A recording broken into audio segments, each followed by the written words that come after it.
সকলোকে শুভেচ্ছা জ্ঞাপন কৰিছোঁ আৰু ইয়াৰ লগত জড়িত টুৰিজিম ডে অবজাৰ্ভ কৰাৰ লগতে এই বছৰৰ কাৰণে দৰ মুকলি কৰিবলৈ আমন্ত্ৰণ কৰি অনা আমাৰ মাজত উপস্থিত আছে। মই মন্ত্ৰী মহোদয়ক দৰ মুকলি কৰাৰ আগতে দুআষাৰ ক'বলৈ অনুৰোধ কৰিছোঁ।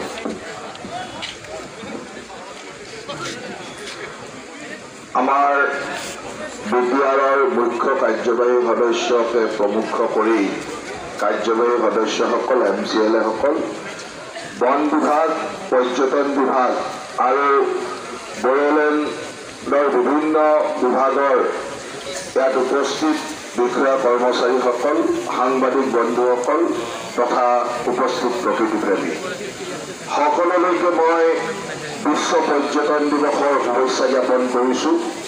আজি বিশ্ব পৰ্যটন দিৱস, গোটেই বিশ্বতে এই পৰ্যটন দিৱস উদযাপন কৰা হৈছে আৰু অসম চৰকাৰ আৰু বিটিআৰ চৰকাৰে যৌথভাৱে আজি আমি মানাহত এই বিশ্ব পৰ্যটন দিৱস উদযাপন কৰিছোঁ।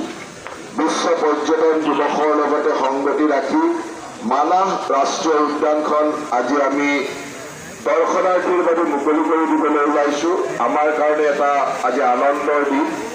আৰু মানাহ ৰাষ্ট্ৰীয় উদ্যান প্ৰতি বছৰে যি ধৰণে পৰ্যটকৰ সংখ্যা বৃদ্ধি হৈছে, ইয়াৰ পৰা আমি ভৱিষ্যতৰ দিনৰ এটা খুব ভাল দিনৰ ইংগিত পাইছোঁ। বিটিআৰত হোৱা শান্তি আৰু সুৰক্ষাৰ ব্যৱস্থাই আজি মানাহ ৰাষ্ট্ৰীয় উদ্যানৰ পৰ্যটকৰ হাৰ প্ৰতিটো বছৰে বঢ়াই লৈ গৈ আছে। মই আশা ৰাখোঁ সেই একেই ধাৰা এইবাৰো থাকিব আৰু আমি সকলোৱে মিলি আজিৰ পৰা এই ৰাষ্ট্ৰীয় উদ্যান মুকলি কৰাৰ লগে লগে সকলো দিশ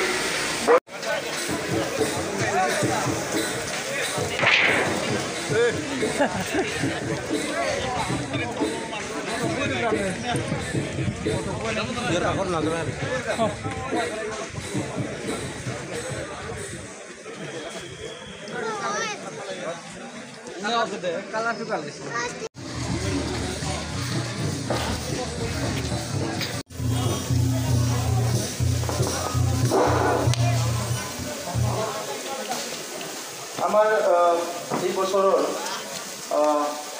যিটো আমাৰ টুৰিজৰ কাৰণে আজি মানাহ নেশ্যনেল পাৰ্কৰ দৰ মুকলি কৰিবলৈ আমাৰ মুখ্য অতিথি হিচাপে অসমৰ এজন শক্তিশালী মন্ত্ৰী, ডাইনামিক যুৱ নেতা, আমাৰ টুৰিজিম বিভাগৰ